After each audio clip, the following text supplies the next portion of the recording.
Hi, I'm Laurie Forcier, Vice President for Strategy for EDT&Partners, and this is the EDIT Talks. I'm delighted to be joined today by Professor Eric Tschirhart, who is a professor of physiology at our wonderful partner, the University of Luxembourg. Eric, thank you for joining me today. Thank you, Laurie, for inviting me. It's a pleasure to be there. Eric, it's great to have you with us. The University of Luxembourg is widely recognized for its innovation and research excellence. How does that context shape your philosophy around AI adoption? Hi, Laurie. Hi, all. Very happy to be there. Thank you very much for the invitation. Concerning the question of AI, I think it's a dual situation. First of all, AI is a key enabler. It's a key enabler of knowledge. It's a key enabler of knowledge transfer. And since we met in Berlin, I guess that two ideas emerged at the moment. The one, which is a very classical view on using, general generative AI for general purposes with those big LLMs. And the other idea, which is coming up slowly but strongly, and this is something that we developed with you, is having some sort of specialized LLMs. And I think that it's one of the key positive points that we started with EDT&Partners. Perfect. Can you share with me and with our audience, how did you approach the AI transformation process that you're undertaking now at the University of Luxembourg? Where did you begin? Well, I think I'm teaching since quite a long time, and I have seen different, periods in terms of knowledge transfer to students, and also different tools which came being used by students. And it's probably the usage by students which also determines what we as teachers and professors use for teaching and learning. The first time was probably 10 years ago, when we had laptops, tablets, and Wikipedia and so on the banks, and students asking questions directly out of the web of information.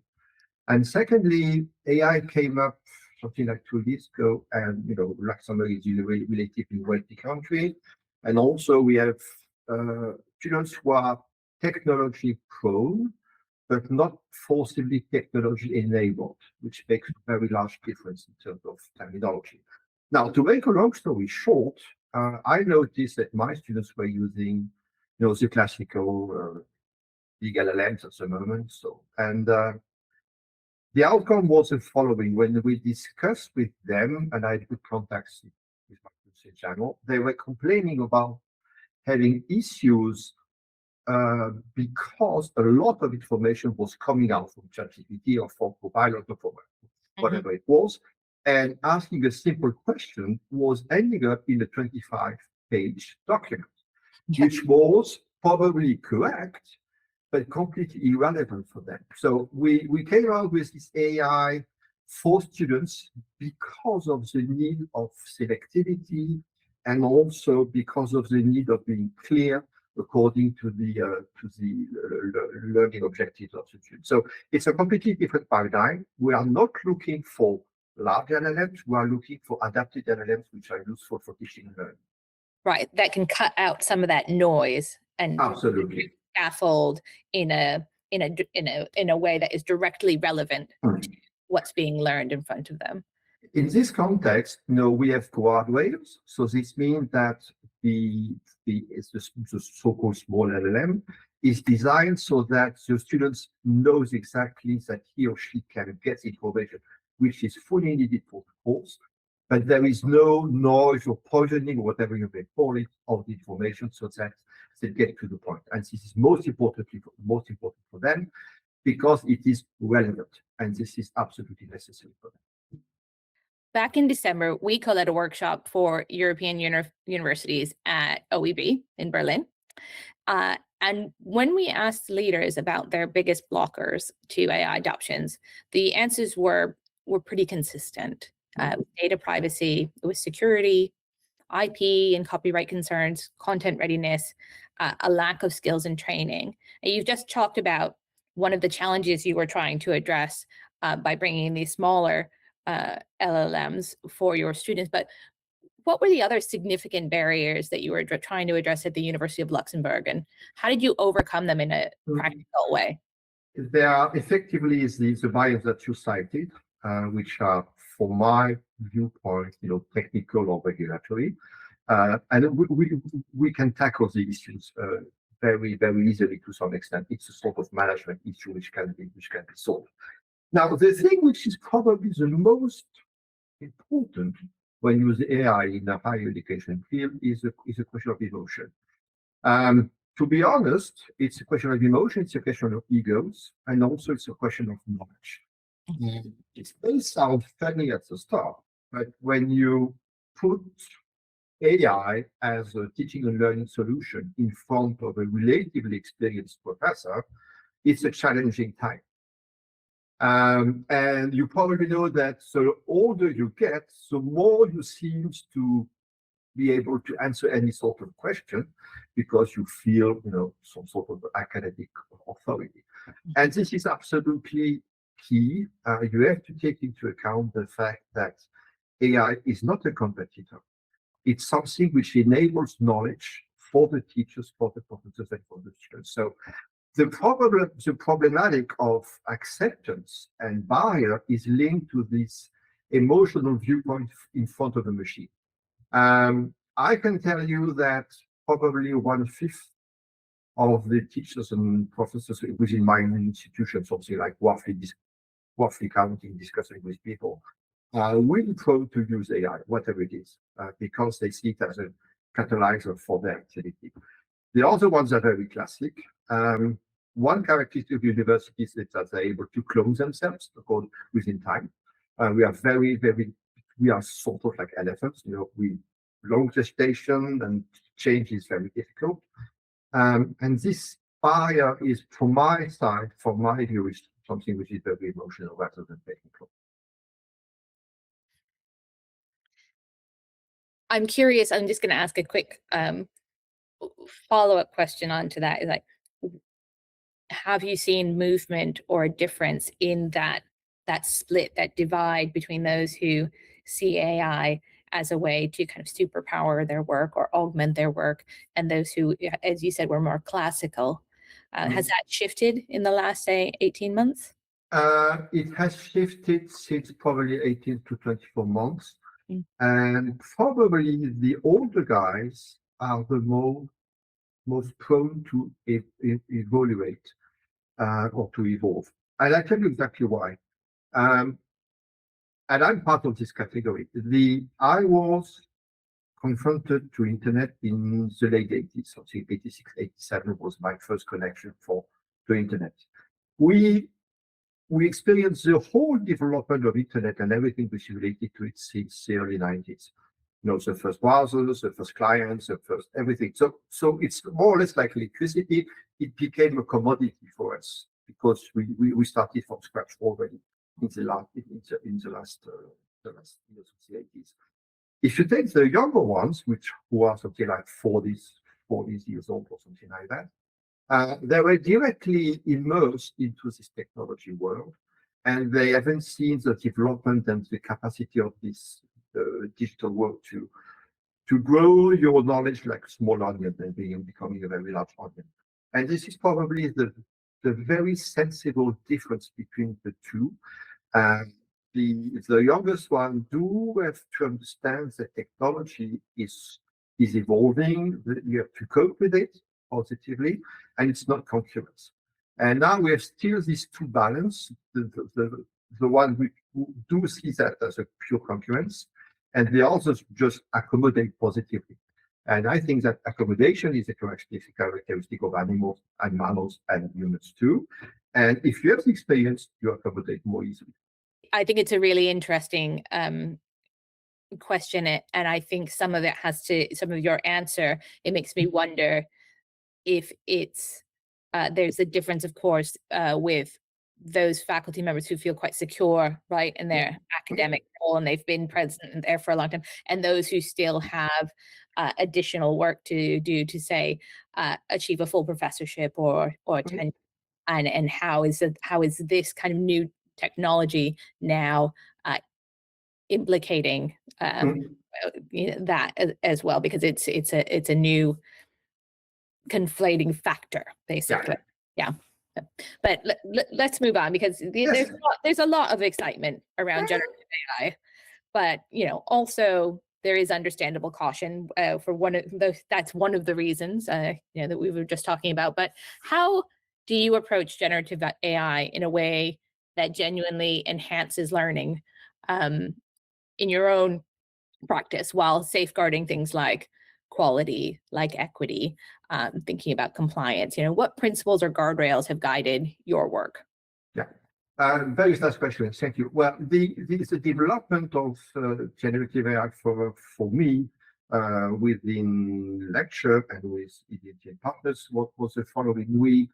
I decided to remake all my courses for having a very strict development of the knowledge transfer to the students, so that the small LLM could completely integrate the learning objectives for the students. So it was a hell of a work, to tell you the truth. It also made me reflect on what I'm talking about. The guardrails were fixed by the learning objective, which had been written down in every detail, which was done before, but it was refined. And most importantly, I told my students during this experimental year, I told them, we are going to be experimental for a couple of months together. We are going to record all the courses. You are going to be also, your answers and questions will be recorded too.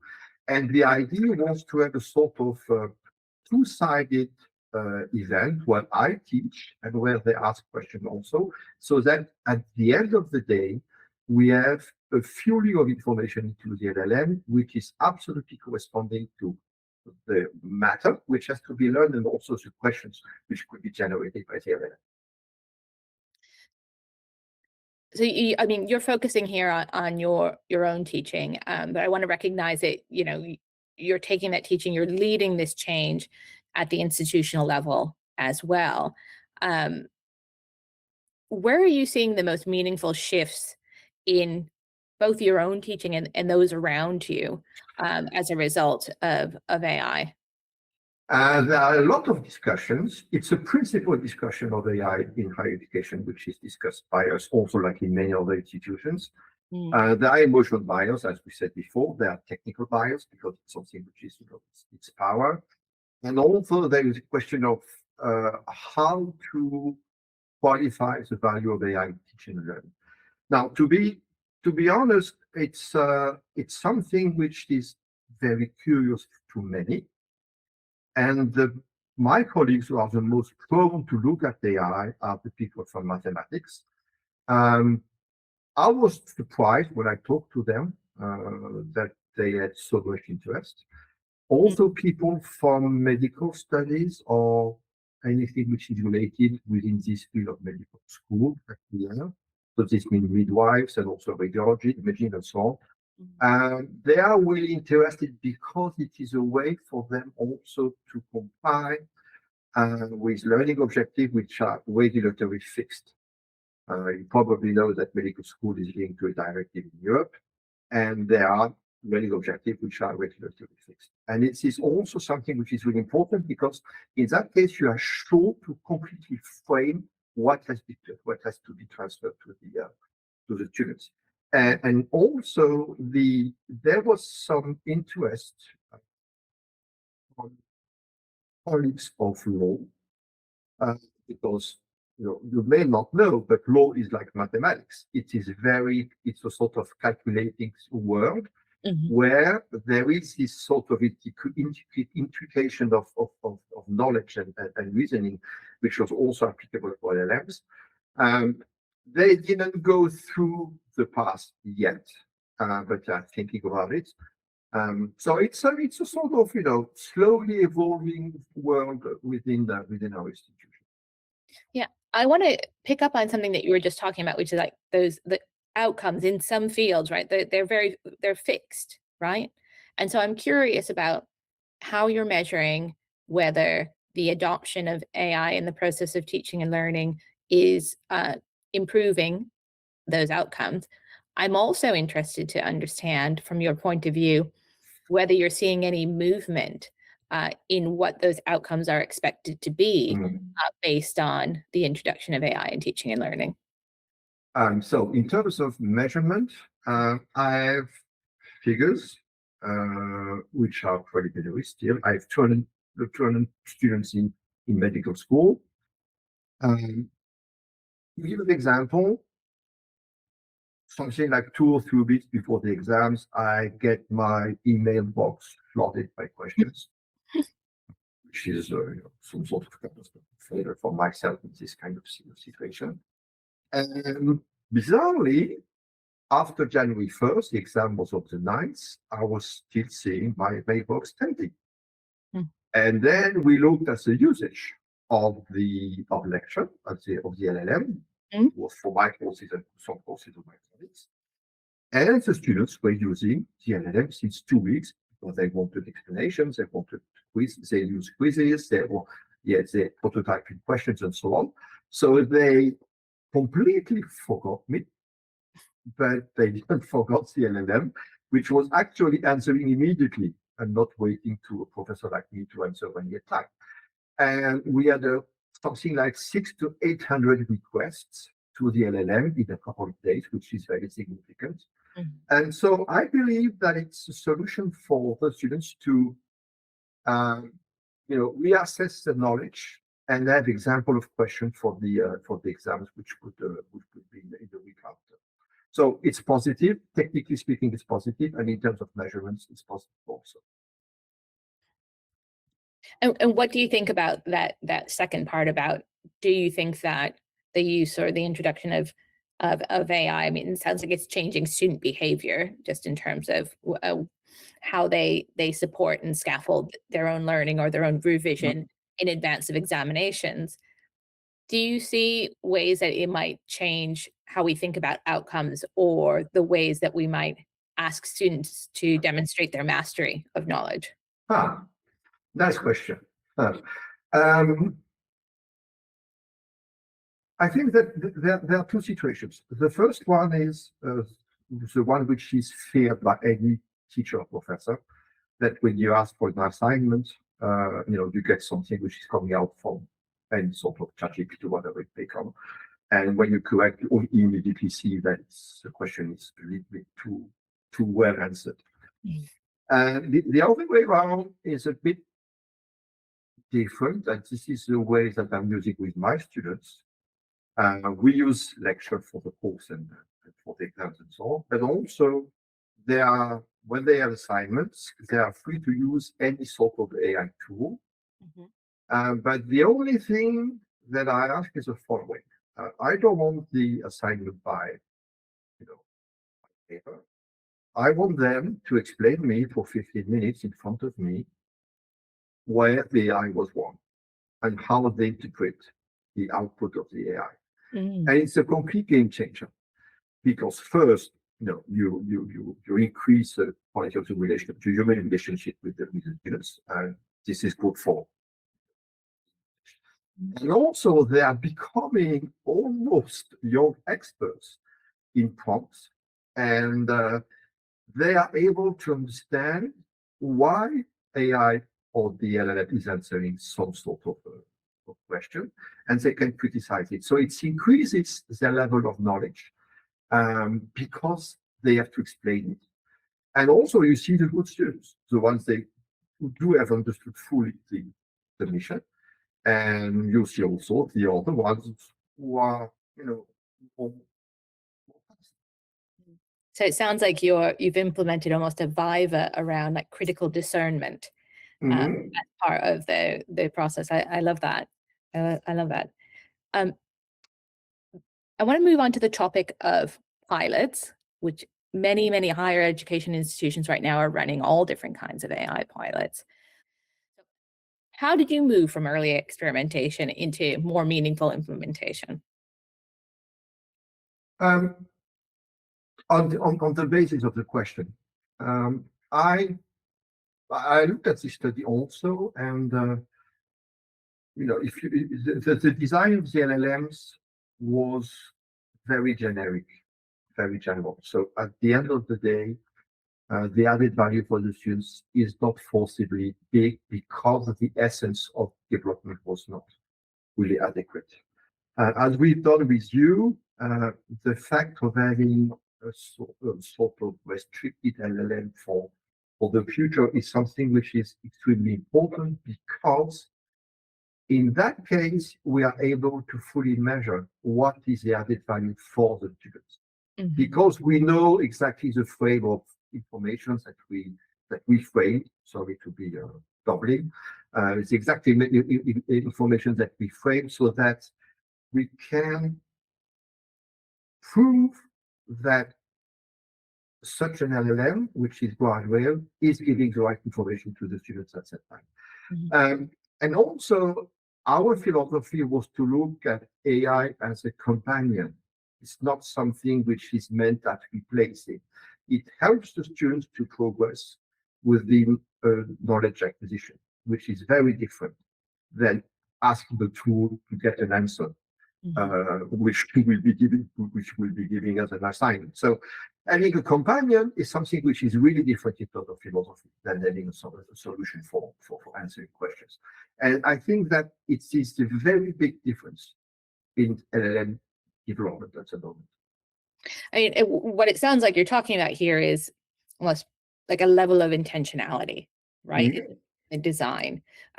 It makes me think about, and this has come up again recently, many studies through the years about computing or the introduction of some kind of computers into schools, and that it has, quote, not been effective, or sometimes has even had a deleterious effect.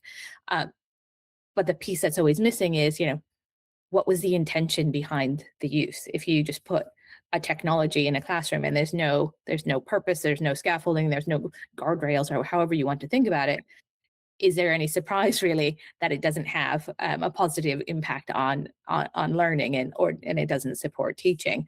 And so it sounds to me like what you're saying that your use of, or your ability to leverage Lecture, which is this open source generative AI framework, that you've been really helping us in many ways develop for education and for knowledge organizations.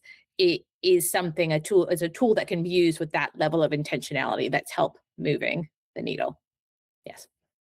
It helps moving the needle, and it helps in catalyzing knowledge acquisition. This is absolutely key. It's not a replacement, and it's something which I explained to my colleagues also. We are not in a situation to replace a professor. We're not in a situation to replace any sort of PhD candidate who wants to give courses or anything. It's something which is accompanying the students at whatever level he or she is, so that we are enhancing the capability of knowledge acquisition. And this is very different from what you were talking about before, is that we are not throwing technology in a classroom or in an amphitheater. It is just useless. It doesn't help. It's another level of complexity for the students, and it's also another level of tooling which is not forcibly useful in terms of added value. And one of the key discussion with the students that we had with Lecture is that it's a very simple tool. It's a very guardrail tool, but it's helping them on a daily basis. Right. So moving just beyond the classroom, can you talk a little bit about what the impact of AI has been on the wider institution at Luxembourg, like whether around compliance or scalability or administrative efficiency? Are you seeing movement there? We are seeing movement there in terms of questioning. I have colleagues who are looking at Lecture in details. Also, I have colleagues coming to see my courses using Lecture. And also, we have the Media Center who also learned about all the evolutions that we've done with programming lecture and feeding lectures with my courses. And it's something which is plurifactorial. The first thing is probably is the following: the question of formalization of knowledge, which is absolutely necessary when you start a lecture. The second one is the participation of students. You have to get them on board, and it's a collaborative mission. The third point is what I said to say support services in IT, where we went through different ways of incorporating lecture into Moodle. It was something which was complicated at the start, but within discussing with everybody, at the end of the day, to be honest, it was so simple. And it's also, I wanted to have it so simple because if you want adherence of the students, it must be simple. They had to have lecture within their teaching and learning environment of the university, within the IT system. And this was absolutely key in terms of acceptance. And lastly, from a political viewpoint, we are flooded like any other higher education institutions by interest from other companies, from the very big ones. Luxembourg has been signed with a very big company at the moment in terms of Generative, sorry. They are, for the moment, there are many actors, and what I regret is that there are so many actors who are claiming that they are doing teaching and learning, but when you grab a little bit the mirror of the proposal, it's very different. The key point with lecture was that it was designed for it. And it's absolutely key when you think about AI for teaching and learning, whatever the level is. It's absolutely because it is made for teaching and learning. And this is a game changer in terms of usage. For universities that are still in the earlier stages of thinking about AI, particularly at kind of an institutional level, or who are perhaps feeling a bit stuck between ambition and their internal uncertainty, like what advice would you offer to take those kind of first or second or 10th steps? If you were starting again today, is there anything you would prioritize differently? I'm probably, as a professor at my university, I was a VP for vice president for quite a bit of time. Many people told me that I was an outlier. This means that if some institutions are a little bit in the back, and I've been discussing with others at the highest level in Europe concerning the implementation of AI for teaching and learning. You have to find out the outliers within the university who would be able to test again and apply AI for teaching and learning per se. I believe that the outliers are the people who are breaking bias. If you want to have a general higher education institutional policy, it takes ages. Universities per se are slow because they think a lot. AI is fast at the moment. And you have this discrepancy between slow institutions because they have some sort of unique Greek utopia of university, and on the other side, the technological evolution, which is almost a day-to-day progress. And I believe that if you can find a subset of people within institutions who are a bit like cowboys, outliers, or something like that, who can push ideas, I think it's the best solution. I believe in outlining solutions because it is a way to go. And these people do exist, unfortunately for the management. I was just thinking about that push and pull between your cowboys and your leadership, and the job that management and leadership has in front of it right now with regard to with regard to AI, because this is a moment in time, as you know, universities have developed as they have, and they've replicated themselves, as you said, and they have their kind of rules of governance, but they don't have a good way of thinking about governing teaching and learning across an institution in any kind of real way. And so, how are you approaching that challenge? To frame the idea,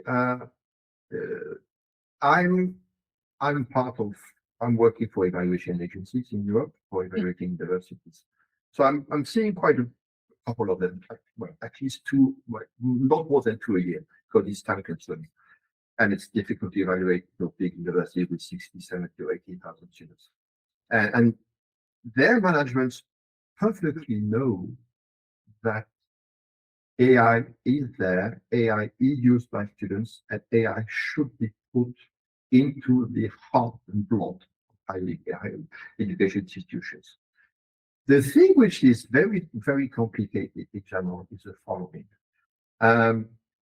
By definition, management in universities is not a long-term management solution. There are presidents and vice VPs and so on. They are there for 4 or 5 years. So having a sort of 10-year policy is something which is complex. The second point is that there is a technological issue.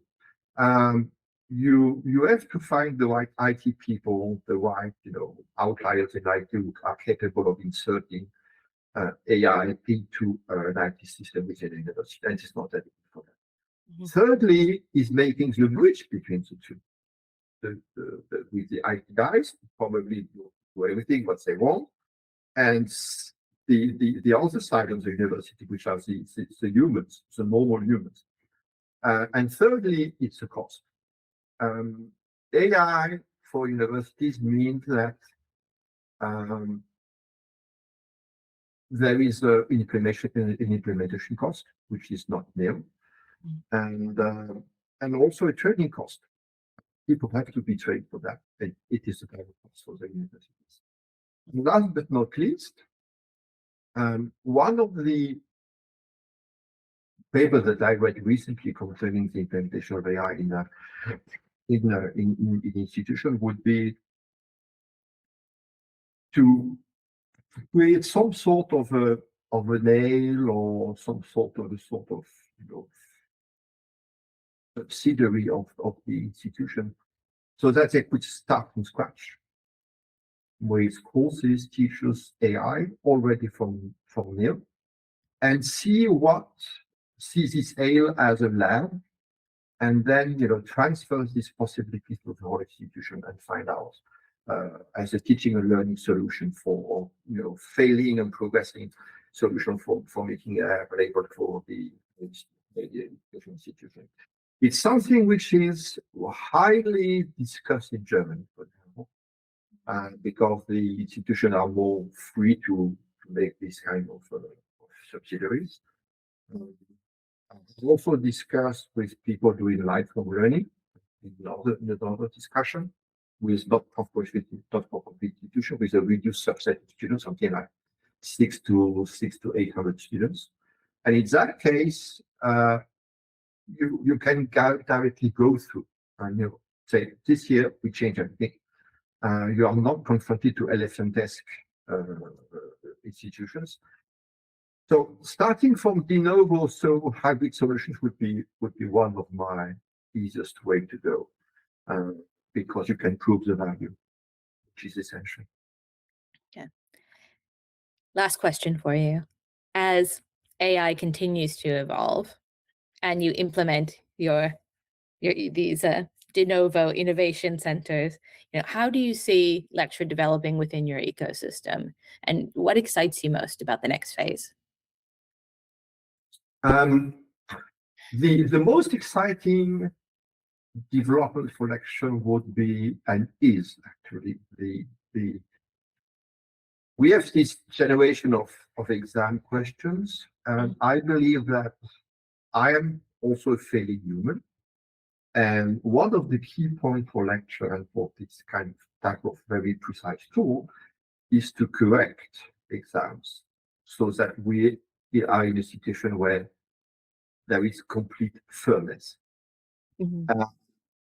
I have a lot of exams to correct sometimes. I know that it could be, depending on my mood, it's late at night or whatever it could be. I take the time of correcting twice my exam to be as fair as possible. If you think that AI, you have the knowledge, you have the the question generator, and potentially the solution which assess the exams of the students, you enhance the fairness.